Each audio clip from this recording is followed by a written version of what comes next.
Hello दोस्तों, स्वागत है आपका वर्ल्ड क्राइम स्टोरी चैनल पर। आज की कहानी एक ऐसी लड़की की है जो 9 साल से लापता थी। पुलिस के पास भी कोई सबूत नहीं था, लेकिन जब एक और लड़की का कत्ल हुआ तो उससे अचानक 9 साल से लापता उस लड़की का राज खुल गया। उस लड़की की लाश के टुकड़ों को एसिड से पूरी तरह से जला दिया गया था।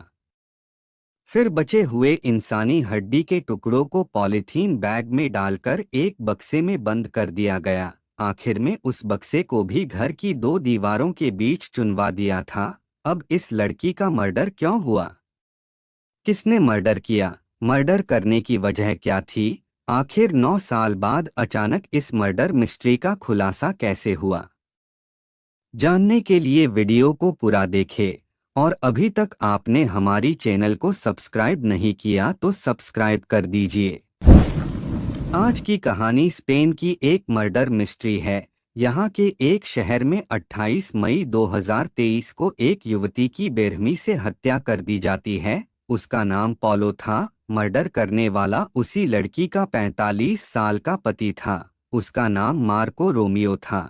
इसने पॉलो पर चाकू से 14 बार हमला किया था, जिसे पॉलो की मौत हो गई थी। पॉलो मूल रूप से इटली की रहने वाली थी, लेकिन स्पेन में रहने लगी थी। पॉलो के कुल 3 बच्चे हैं, लेकिन इनमें से एक बच्चा रोमियो से भी है। जब ये अपनी पत्नी की हत्या करने के लिए बार बार चाकू मार रहा था, तभी पॉलो की चीखने की आवाज पड़ोसियों को आई थी। पड़ोसियों ने इसकी सूचना पुलिस को दे दी। पुलिस मौके पर आई और पॉलो को अस्पताल पहुंचाई, लेकिन उससे पहले ही पॉलो की मौत हो चुकी थी। यानी घर के अंदर ही रोमियो के बार बार चाकू मारने से ही पॉलो की मौत हो चुकी थी। पब्लिक के समय पर सूचना दे देने से पुलिस ने आसानी से रोमियो को गिरफ्तार कर लिया। अब उसे पुलिस हिरासत में लेकर थाने पहुंचती है। यहाँ तक तो ये केस बेहद आसान लग रहा था कि एक महिला का कत्ल करके कातिल फरार हो रहा था, लेकिन पुलिस ने आसानी से दबोच लिया। लेकिन थाने में आने के बाद पुलिस के सामने एक सनसनीखेज खुलासा हुआ। स्पेन की पुलिस अब आरोपी मार्को रोमियो को लेकर थाने पहुंचती है। जैसा कि इंडिया के थानों में घुसते ही एक बोर्ड दिखता है, जिस पर उस थाना एरिया से गुमशुदा लोगों की फोटो होती है। असल में ये हर थाने में इसलिए होता है ताकि अगर किसी ने उन लापता को कहीं देखा हो तो पुलिस को खबर दे सके। स्पेन के पुलिस थानों में भी इसी तरह का सिस्टम है। वहाँ भी लापता लोगों के फोटो लगे होते हैं। उन्हीं में से एक मिसिंग पोस्टर को देखकर रोमियो रुक जाता है। फिर पुलिस से कहता है कि ये मेरा दूसरा खून है। पहले पुलिस को लगता था कि रोमियो ने सिर्फ एक पॉलो का कत्ल किया है, लेकिन इससे पहले भी वो एक और मर्डर कर चुका था। उस लड़की का नाम सिबोरा गगनी था। वो उसी मलागा एरिया से लापता हुई थी जिसमें अब पॉलो के साथ रोमियो रहता था। सिबोरा 14 जुलाई 2014 से लापता थी, यानी करीब 9 साल से वो लापता थी। अब रोमियो की बातें सुनकर पहले तो पुलिस को लगा कि वो जांच को भटकाने के लिए ऐसी बातें कर रहा है, लेकिन कुछ देर बाद ही उसने कहा कि जिसे 9 साल से तुम लोग लापता समझ रहे हो, असल में उसकी हत्या हो चुकी है। मैंने उसकी हत्या ऐसे की है जिससे किसी को भनक तक नहीं लग सकेगी, क्योंकि सिबोरा गगनी का मर्डर के बाद उसकी लाश को एक संदूक बॉक्स में डालकर 2 दीवारों के बीच में दफना दिया था। ये सुनकर पुलिस चौंक जाती है, क्योंकि वाकई 9 सालों में लापता सिबोरा गगनी का कोई सुराग नहीं मिला था।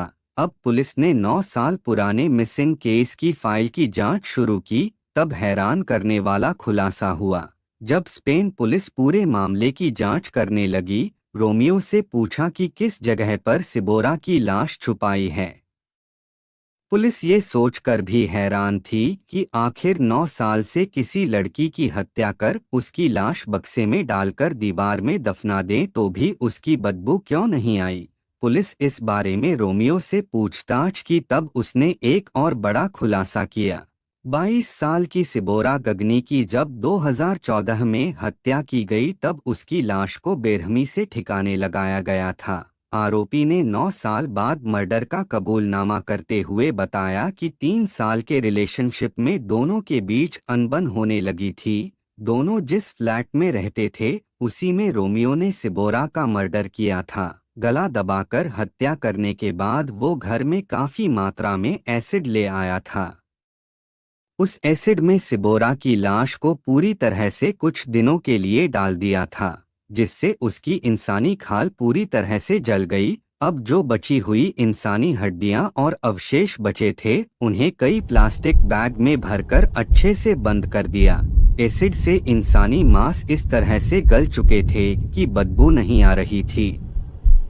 इसके बाद एक लंबे बक्से में उसने उन प्लास्टिक बैग को डालकर बंद कर दिया और घर की 2 दीवारों में बनी जगह में रखकर उसे पूरी तरह से प्लास्टर कराकर बंद करा दिया। अब सिबोरा गगनी उन 2 दीवारों के बीच में थी, लेकिन 9 साल बाद उस फ्लैट में नए किराएदार रहने लगे थे। इसलिए स्पेन पुलिस ने घर में रहने वाले किराएदार को समझाकर रोमियो की बताई हुई दीवार के आसपास पहले एक्स-रे टेस्ट किया।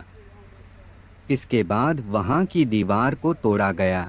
दीवार तोड़ने के बाद वहां से बक्सा भी मिल गया। जांच में उसमें इंसानी अवशेष भी मिलते हैं, जिसकी पुष्टि के लिए स्पेन पुलिस अब सिबोरा के रिलेटिव का सैंपल लेकर डीएनए टेस्ट करवाती है।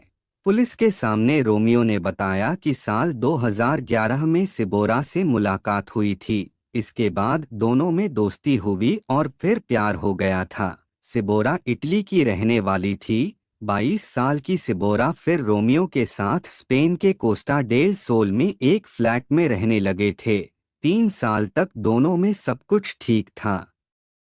फिर रिश्ता बिगड़ने लगा तो रोमियो ने सिबोरा की हत्या कर दी थी। मर्डर के बाद उसने सिबोरा के रिश्तेदारों को बताया था कि दोनों में ब्रेकअप हो गया है, इसलिए सिबोरा अपना सारा सामान लेकर मुझसे दूर चली गई है।